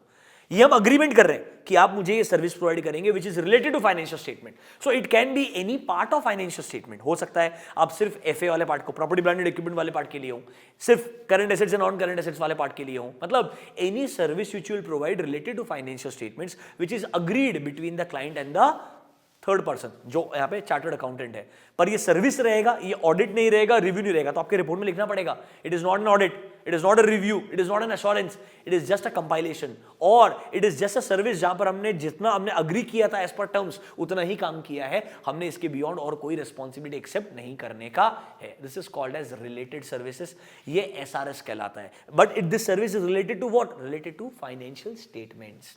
इधर आओ, 2 एग्जाम्पल दिए हुए हैं, दिखाता हूं आपको। देखो sir, there are standards on related services, यहां पर 2 वर्ड्स मिलेंगे, to perform agreed upon procedures regarding financial information. Example देखो, an engagement to perform agreed upon procedures में रिक्वायर कि ऑडिटर वर्ड गलत है, यहां पे चार्टर्ड अकाउंटेंट होना चाहिए। To perform certain procedures regarding individual items of financial statement, let's say accounts payable के लिए कोई specific काम करना होगा, receivable के लिए कोई specific काम करना होगा, related party transaction related कोई specific काम करना होगा, मतलब it can be any part of the financial statement or even the entire financial statement हो सकता है। but sir ये service रहेगी related to financial statement and this will be as per agreed upon procedures. This is SRS 4400 and 4410 क्या है, can you see word, compilation engagement. आपको पता है कंपाइलेशन में हेल्प कर सकते हैं फॉर हिस्टोरिकल फाइनेंशियल इंफॉर्मेशन। बात समझ में आया क्या? लास्ट में एक वर्ड हो रहा है एसक्यूसी। सुनो मेरा बात, एग्जाम में क्वेश्चन आ सकता है, एसक्यूसी सिर्फ ऑडिट के लिए एप्लीकेबल नहीं, SQC is applicable for all engagement standards. देखो sir, there are SAs, SAEs, SREs and SRSs. इसके अलावा ध्यान रखना एसक्यूसी भी एग्जिस्ट करता है, that is applied for all services covered by engagement standards. That means it is applicable for all the standards जो हमने अभी डिस्कस किए हैं। क्या आपको एसए, एसआरई, एसएई, एसआरएस समझ में आया है क्या? देखो honestly at intermediate level basic meaning आना चाहिए, एट अ फाइनल लेवल आपको डिटेल में एक एक स्टैंडर्ड पढ़ना चाहिए। If it is applicable we will discuss, otherwise we can't do much. क्या आपको ये बात समझ में आया? मेरे हिसाब से ये एसई क्या है, एसआरई क्या है, एसक्यूसी क्या होता है, एसआरएस क्या होता है, इनका मीनिंग और बेसिक डिफरेंसेस, कि भाई यहाँ पर रीजनेबल एश्योरेंस है या लिमिटेड एश्योरेंस है, ये वर्ड का मतलब पता होना चाहिए। इधर हिस्टोरिकल फाइनेंशियल इन्फॉर्मेशन, इधर प्रोस्पेक्टिव फाइनेंशियल इन्फॉर्मेशन है, डिफरेंस पता होना चाहिए। Do you get my point? ये कुछ कीवर्ड्स पता होने चाहिए आपको, वो आपको 4 मार्क क्वेश्चन के लिए, या एंगेजमेंट स्टैंडर्ड्स क्या होते हैं वही पूछ लेंगे। तो देखो, अगर आप नोटिस करेंगे मेरे मॉड्यूल में हमेशा से ये चीजें इंक्लूडेड थी। अगर आप अपने मॉड्यूल में आएंगे, अवर ऐसे मॉड्यूल इंट्रोडक्शन टू स्टैंडर्ड्स में मैंने हमेशा, देखो ये पूरा प्रोसेस लिखा हुआ था इसमें, देखो SQC, SRE, SAE, SRS दिख रहा है क्या, सब कुछ हमेशा से था। और नेक्स्ट पेज पे अगर आप आएंगे ना, दिख रहा है कि एंगेजमेंट स्टैंडर्ड्स, ये हमेशा से डिफाइन थे। इनको डिटेल में भी लिखा हुआ था, वो मैंने निकाल दिया था क्योंकि मेरे को मालूम था फाइनल से भी निकाल दिया, तो इंटर तक रखने का फायदा क्या। फिर भी एंगेजमेंट स्टैंडर्ड्स क्या मैंने डिफाइन करके रखे थे, और क्योंकि मुझे मालूम था मॉड्यूल में है, तो मैंने आपको लास्ट लेक्चर्स के अंदर रेगुलर में इन दी एंड आपको ओवरव्यू दिया होगा once the syllabus was over, just to give you an understanding what these standards represent. Fortunately उनको ICAI ने आपके मॉड्यूल में इंक्लूड किया as a introduction. This marks the end of all the amendments in chapter number 1 as per ICAI। 4 parts discuss किए। सबसे पहले क्या पढ़ा? ऑडिटिंग एंड इन्वेस्टिगेशन का डिफरेंस। फिर पढ़ा थ्रेट्स टू इंडिपेंडेंस के अंदर क्या क्या चेंजेस आए हैं। फिर पढ़ा फंडामेंटल प्रिंसिपल्स जो थे पांचों के पांचों को डिफाइन डिटेल में कैसे करने का है। और फिर पढ़ा सर अदर एंगेजमेंट स्टैंडर्ड्स क्या क्या होते हैं। अभी good, this is how we will even cover amendments for other chapters in separate sessions. Thank you guys, bye bye, have a great day.